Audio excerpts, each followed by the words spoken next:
Right now, both you and your competitors are not running any ads in AI. That could be AI mode, AI overview, really any of Google's placements who's actually leading this AI race. And in today's video, I wanted to give a little bit more clarity in terms of how you can actually be set up in a way to show up for these placements, and also to be prepared in terms of advancements so that you can actually dominate instead of scrambling like your other competitors definitely will. If you don't already know, ChatGPT has already had a lot of movement in terms of making AI ads available to the public. Previously, it was an invite-only type of situation where big advertisers who had $200,000 per month or so budgets actually were allowed to run ads in ChatGPT, but now you can actually opt in to actually show up. So if I show you what it actually looks like, we can see here, if we actually go to ads.openai.com, it shows you the advertise in ChatGPT icon here.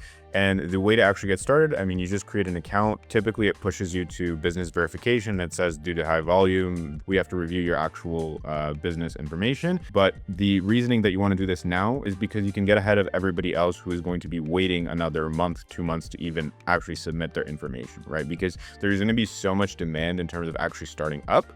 And again, if you can get in quicker than everybody else, there's less people competing for the same type of traffic. So if somebody has some type of intent to purchase, let's say they're looking for a certain type of boot, like what are the best black leather boots for me to get as a man in my 50s? There's only going to be 1 or 2 advertisers actually in these sponsored listings. So again, if you can get in on that quick because no one else is going to be running it, that's a very easy way to dominate. But if we go back to the actual topic of this video, where I wanted to talk more on the Google side, where we have a lot more information in terms of how to actually show up in these placements, the number one thing that we want to understand is the logic by how Google matches searches to your actual ads has completely changed, because it's moved so far away from actually being keyword based, because people are searching 5, 10, 15 query strings that we want to be able to show up for all of those different placements. And that's exactly why Google has rolled out something called AI Max. It uses the information on the landing page to better match the context of the search and also optimize your ad copy in real time so it can match to the actual search of the user. So if they're looking for a very specific type of product, for a very specific type of deal, it can make sure that the actual headline is mentioning that deal. Whereas before, maybe you'd have to schedule it, or automatically the responsive search ads, the typical Google search ads that you're running,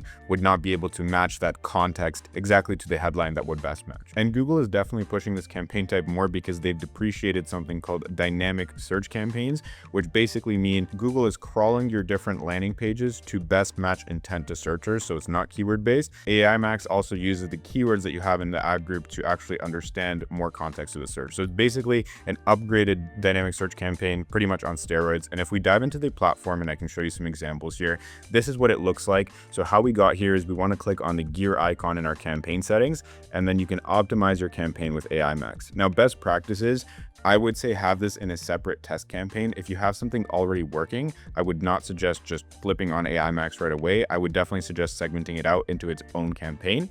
That way you can really control the results, give it a controlled budget, and measure that way if it makes sense to scale. But basically, when you toggle this on, there are 2 options. So there's text customization, where this is what I was explaining, where it's basically using information from your website, landing pages, your other ads to better match the context of the search, to be able to show the person really specific headlines in real time in terms of what they're searching.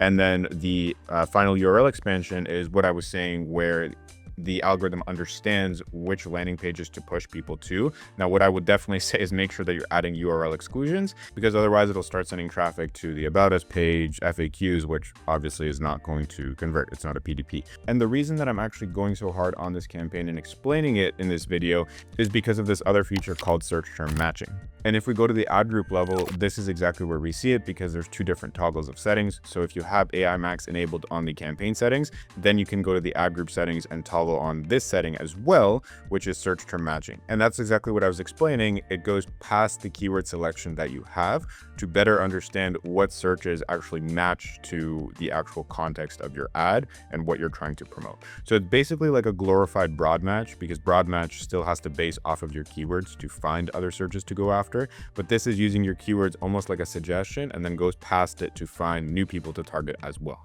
So again, I would tread lightly with this feature, because you obviously want to make sure that you're still showing up for relevant searches. But if you think about the concept behind this, is those AI overview placements, which right below a search result, Google has that AI overview, AI generated result.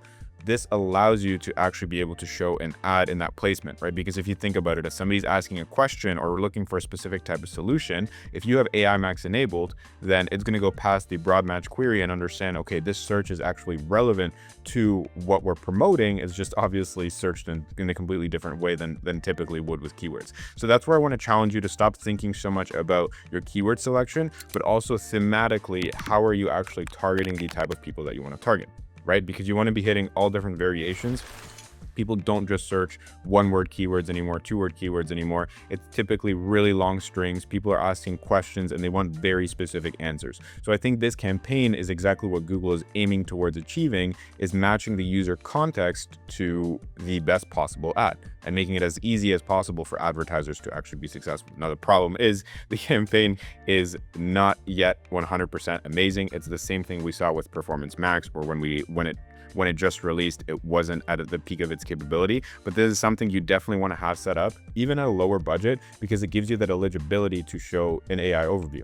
Now that we've covered search campaigns, let's talk about the shopping network, which arguably is more important for e-commerce brands. So as you might already know, if you've watched previous videos, and if not, no problem, I always talk about how 80% of your shopping performance comes outside of the actual Google Ads platform, because the way that you're actually creating these shopping listings is with all of the data that you feed Merchant Center, right? Because you have product titles, you have product descriptions, you have product images. And if we just look at an example here, I did a search for collagen supplements, and we can see here, again, if we're pulling directly from what's on the website, we just have a 2-word product title with no other attributes, with no reviews, and potentially not even accurate shipping policies. So that's why it's important the information that we actually feed Merchant Center has to be relevant to the way that people are searching. Because if somebody's searching a collagen supplement, we want to make sure that we actually have collagen supplement in the product title. We want to make sure that we have a relevant product image, something like this, where it's not a white background like everybody else, or a collection of products as well,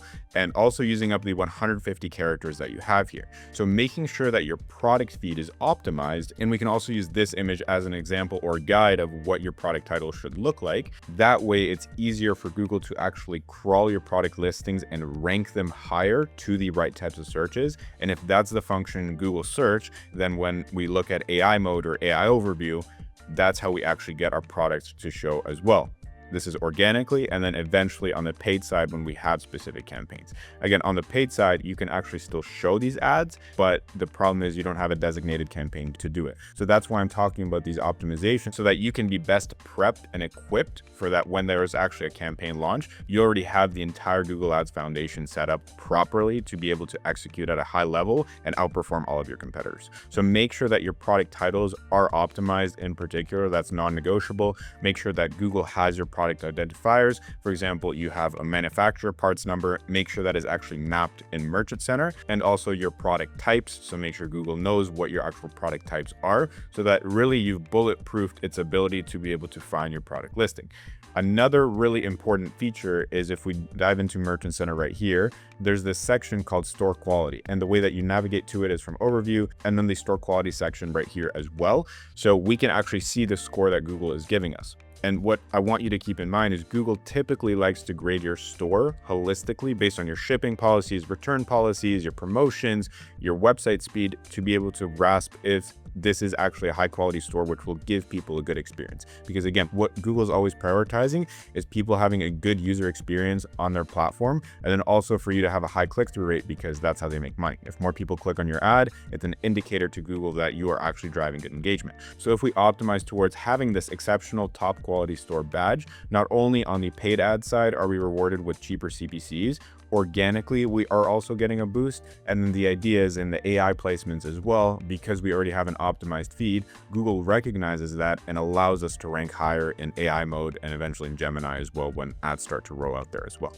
So I would definitely navigate to this if you already have a Merchant Center set up, to audit your store quality badge, and then it can actually tell you what exactly you need to improve here. It gives you recommendations, and then it also tells you where your score is low. And one of the really important features that I want to point out, which not a lot of people have been talking about, is direct offers. And basically it's like it explains in the article, when somebody's looking for something in AI mode in terms of a product and they're actually ready to buy, you can show them this actual discount, a limited time exclusive discount, to actually make, again, your listing more appealing and nudge the person pretty much to actually purchase the product. Now, where does it actually pull this information from is if you have promotions set up in Merchant Center. So that's why we want to navigate back to Merchant Center and make sure that any promotions that we have on the website, even if it's a 10% off, even if it's a 20% off one for 3 days, we always want to make sure that this is mapped in Merchant Center, because that gives you the best possible ability to have a very high quality listing and also the opportunity to actually rank in these AI placements. And we can see here in the example, you can get a code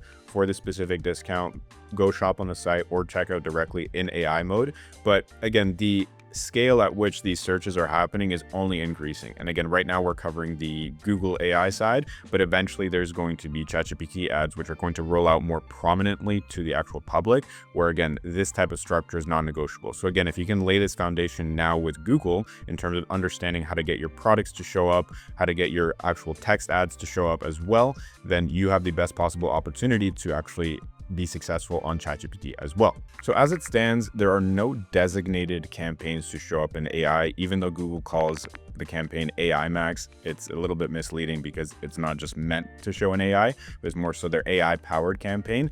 But nonetheless, there are no specific campaigns yet, but as they roll out, I will be making more videos in terms of how to set up those actual campaigns and the best practices to actually be successful and see good results, right? Because at the end of the day, we're optimizing here for profitability, not just visibility. But as it stands, again, if you can set up a optimized product feed where you have clear product titles, descriptions, the product identifiers, so the manufacturer part numbers, the product types, so Google actually knows what your product is.